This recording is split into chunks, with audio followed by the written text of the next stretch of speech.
Others are saved. Gore the inquiry in Clonmel after man's body found with head injuries in Laneway.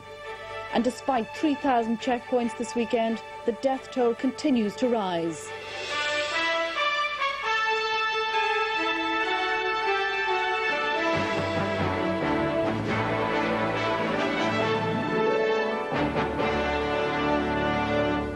Good evening. A retired German businessman and a diver who was attempting to rescue him have died following last night's boating tragedy in North County Mayo. The two men have been named as Will Ernst von Bello, aged 55, who lived in the area and was known locally as Mort Mortensen, and Mike Heffron, an amateur subaquid diver from Ballina.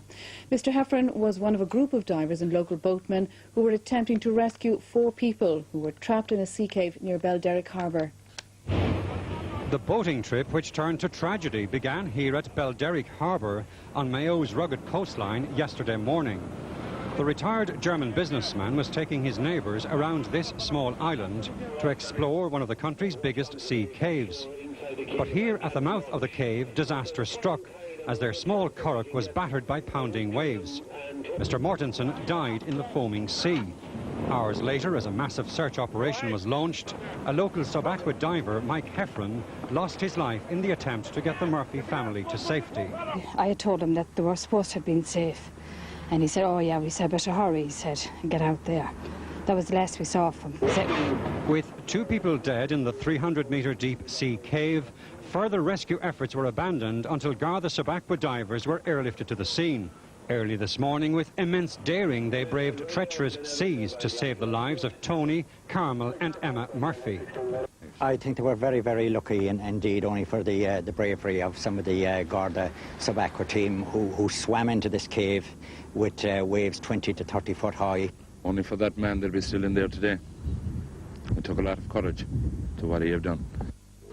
As the full extent of the tragedy emerged during the morning, there was a deep sense of shock and disbelief that 2 people had lost their lives at the end of what should have been an enjoyable bank holiday boating trip.